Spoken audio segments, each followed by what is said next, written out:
Ele fez de uma história triste um livro para crianças. É o jornalista Ricardo Viveiros. Venha para cá.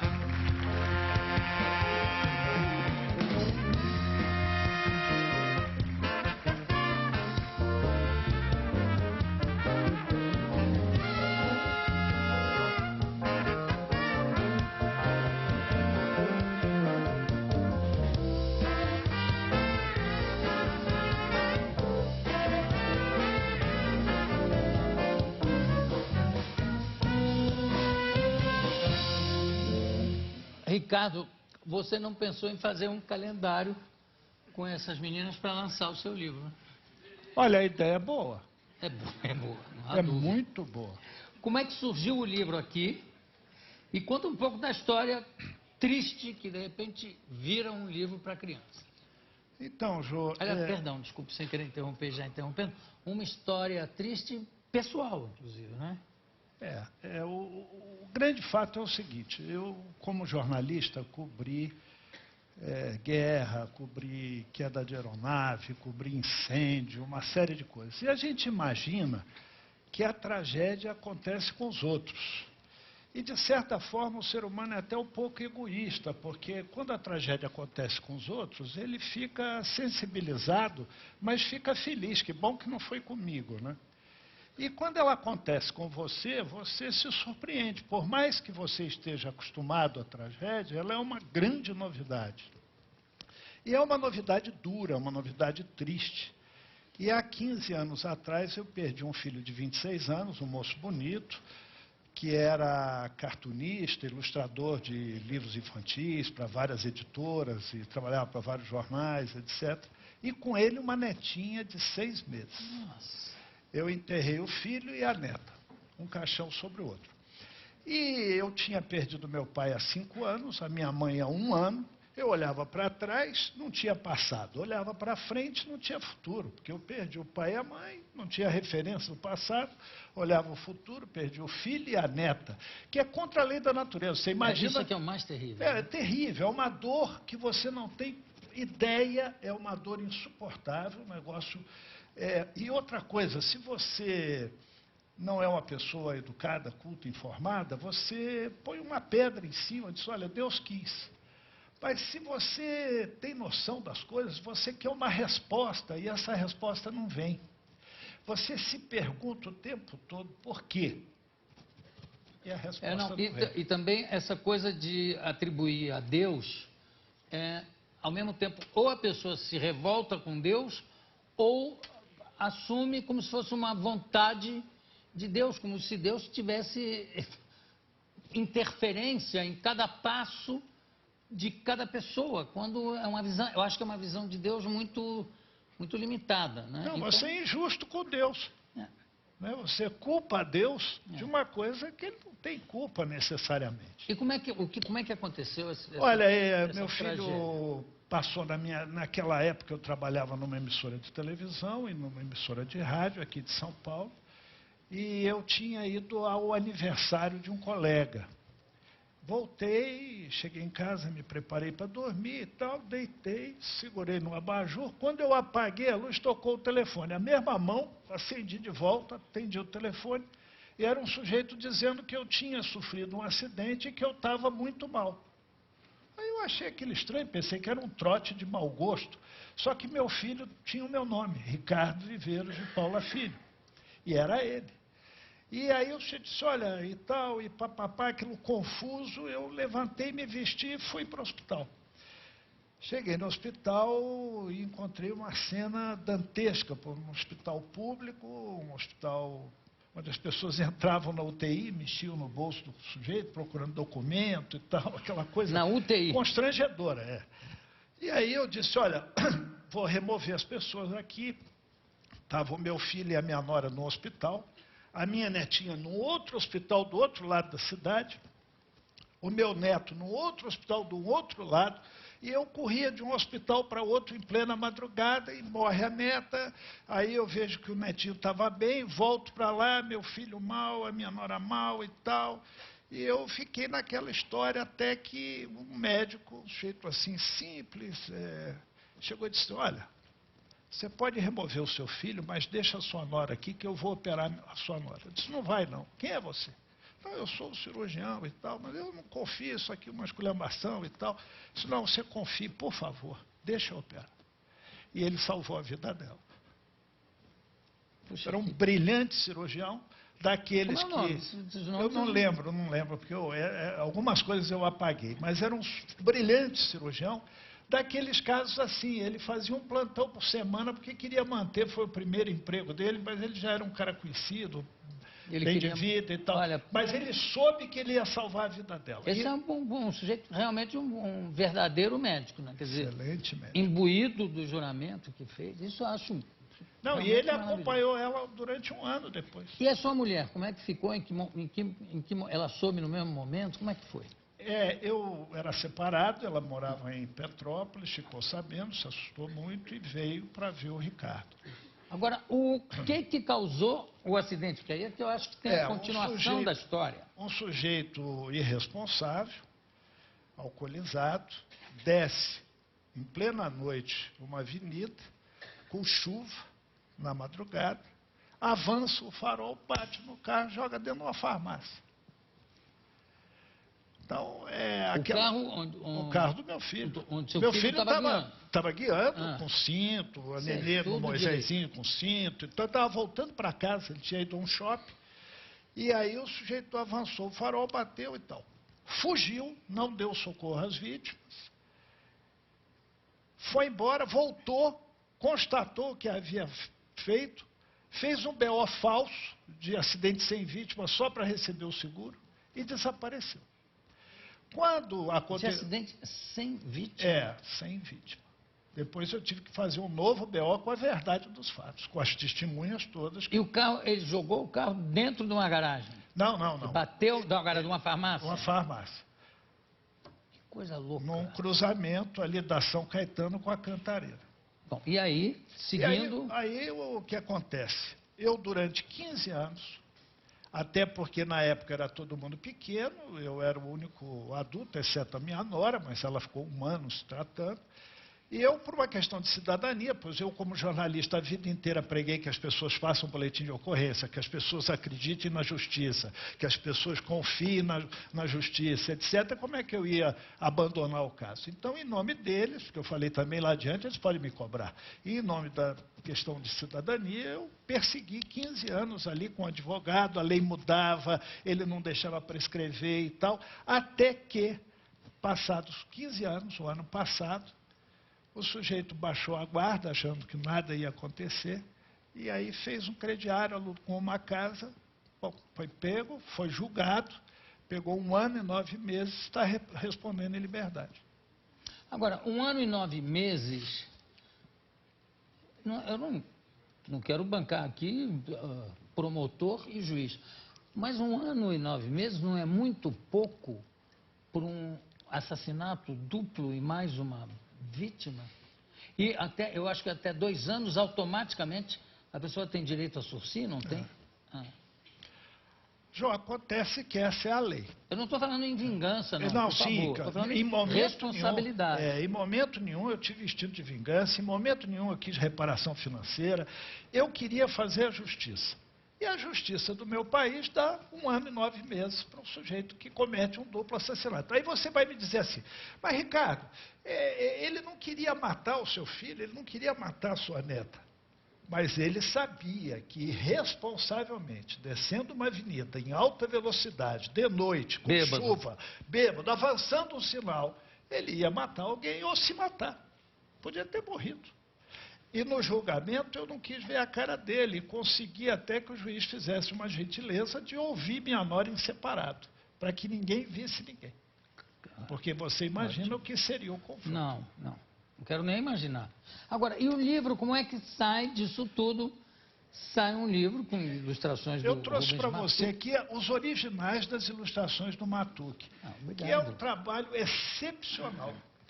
Um trabalho feito em papel de arroz chinês importado, com lápis de cor alemão. E isso ficou tão magnífico que a editora, a Eni Maia da Biruta, fez um investimento, porque contratou o fotógrafo Leonardo Crescente, que você conhece, um fotógrafo renomado, que tem um estúdio maravilhoso, para poder digitalizar isso e conseguir trazer daqui para cá a mesma qualidade. As ilustrações são... Eu entreguei o texto e ele transformou nessa maravilha. Grande artista plástico, Rubens Matuque. Mas como é que é a ideia do livro? Quando aconteceu tudo, se eu fosse talvez um jardineiro, tivesse feito um roseral. Desculpa, olha que coisa linda isso. Isso foi captado para o telão, por acaso? Vamos... Não tem gravado, mas não está direto da câmera para o telão. Desculpa, continua, Mas então, eu estava dizendo a você, quando aconteceu isso tudo, se eu fosse, quem sabe, um jardineiro, tinha plantado um roseral. Se eu fosse um compositor dessa qualidade, tinha feito uma melodia. Se eu fosse um pintor, tinha feito um quadro. Mas como a única coisa que eu sabia era escrever, eu escrevi um texto de desabafo, mas era para mim mesmo. Sim. E eu praticamente vomitei ali no papel o sentimento daquele momento. Agora, o sentimento com a ternura, com a poesia, com a suavidade do meu filho e da minha neta. Isso é lindo. Agora, a editora Biruta, e tem um prefácio do Ziraldo. Pois é, essa história é engraçada e interessante. Eu escrevi esse texto e escondi, porque, embora eu tenha 23 outros livros em vários gêneros, livros traduzidos e tal, com várias edições, esse não era para ninguém, esse era para mim. Eu escrevi, escondi e perdi. E a minha esposa fazendo uma reforma em casa, sabe como é que é reforma, né? Aquela coisa complicada. Então baixa para cá, eu tenho 3.000 livros. E baixa de lá e tal, e eu abro um livro e encontro o texto. Aí, num bate-papo com o Matuque, que eu fui entrevistar para uma revista de arte, eu dou o texto para o Matuque, porque começou uma discussão que criança e adolescente não perde nada, só adulto que perde. E por isso, na literatura infanto-juvenil, não tem nada sobre perda para criança e adolescente.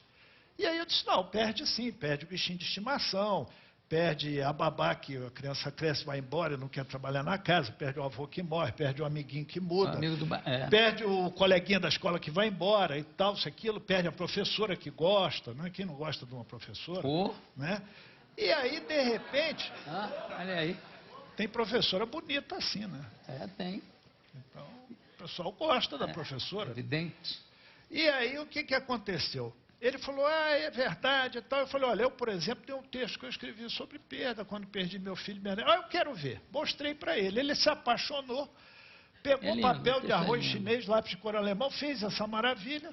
A Eni se apaixonou, que é a dona da editora Biruta, que está aqui com a gente. Eni Maia, uma educadora brilhante. Parabéns.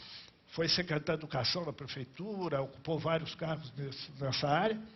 E aí contratamos o fotógrafo que digitalizou, depois o César Landucci fez toda a programação visual.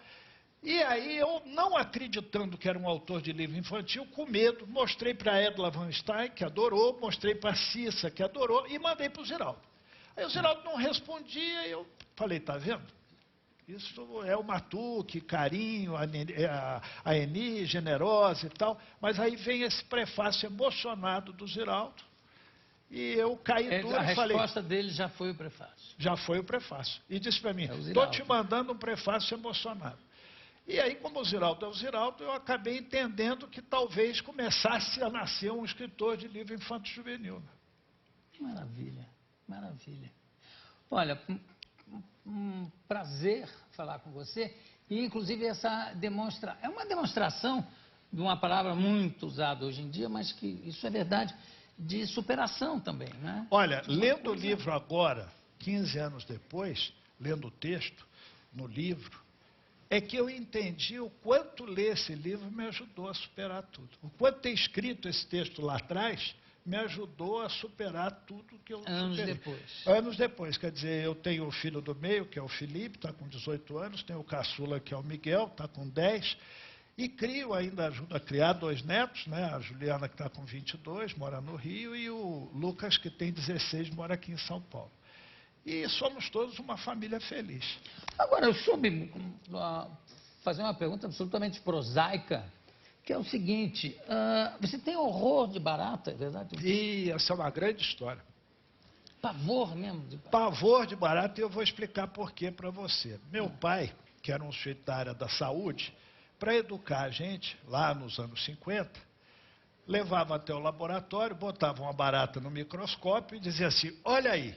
Aí a gente olhava, olha a perninha da barata, cheia de coisa, negócio nojento. Disse, olha, se você comer no quarto, se você andar descalço, se você não lava a mão e tal, você vai ter esses bichos todos aqui da perna da barata e tal, dentro do seu organismo. Aí a gente não fazia nada daquilo, não comia no quarto, não andava descalço, lavava a mão e tal. Depois, em 68, eu fui preso, fui torturado, fui para o exílio e tal, e também convivi com barata, eu já tinha pavor. Aí exacerbou meu pavor de barata. Então a Renata descobriu, eu tenho uns casos aí terríveis. Uma vez eu estava entrevistando num restaurante elegante de Brasília, o doutor Ulisses Guimarães, e estou lá sentado e tal, e fazendo as perguntas, e o doutor Ulisses, e de repente, uma rasante de barata. Eu levantei, derrubei a mesa em cima dele com todas as comidas e saí correndo, fui embora. Desapareci. Nem voltou? Nem voltei. Agora, você falou em prisão, o Graciliano Ramos conta que na época da prisão da Ilha Grande, se não me engano, na época depois da Intentona, enfim, Getúlio Vargas, acho que, inclusive, durante o Estado Novo, quando estavam presos, eles usavam as baratas para se comunicar entre celas. Grudavam coisas na barata e soltavam. E ela ia, né?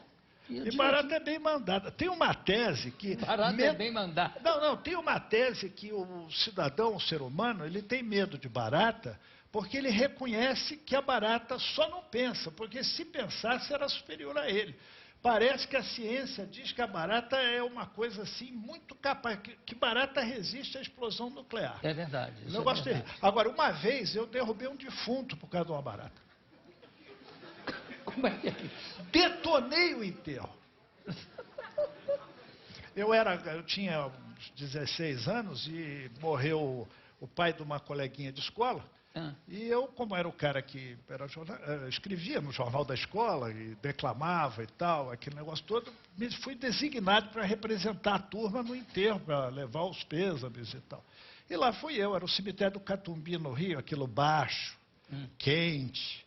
E o velório era ao ar livre, tinha um caramanchão assim, tinha 2 cavaletes, o caixão em cima, um banco aqui, outro aqui, uma coroa de flores lá e 2 castiçais, e o pessoal ficava velando ali ao ar livre, aquele calor, Catumbi, Rio, né, aquilo baixo e tal. Aí lá fui eu. Cheguei lá, não tinha muita prática de enterro, sabe como é que é? A gente jovem não vai muito a enterro, né? Eu disse, como é que eu me comporto? O que eu faço? Aí vi um velhinho de chapéu, falei, pronto, vou olhar tudo, que ele deve ter prática, claro, né? Velhinho de chapéu, já deve ter ido... vários catumbis. Vários enterros, vários catumbis. Tudo que ele fizer, faço igual. Aí o velhinho foi, tirou o chapéu, botou no peito, foi lá na fila, eu encostei nele, ouvi o que ele falava e tal, papai, foi, deu a volta, parou na cabeceira do caixão, aí olhou para cima, tal.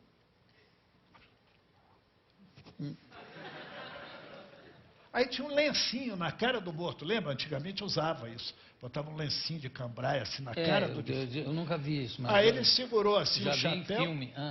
segurou o lencinho, levantou, fez assim, baixou e foi embora. Falei, agora é minha vez, né? Aí cheguei lá naquelas pessoas, meus pesos e tal. Dei a volta, parei na cabeceira.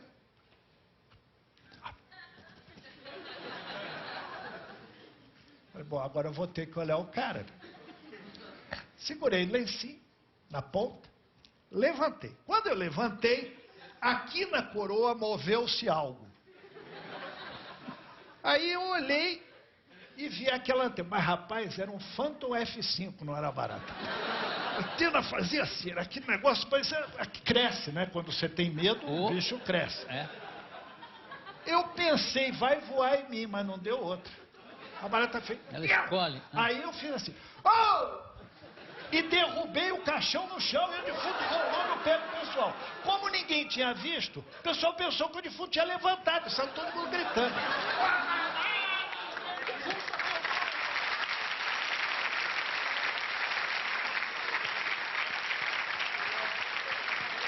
Olha, isso é uma coisa atávica, não é? Porque não é medo, acho que é nojo, porque você não tem medo de ser atacado por uma barata de 2 metros de altura.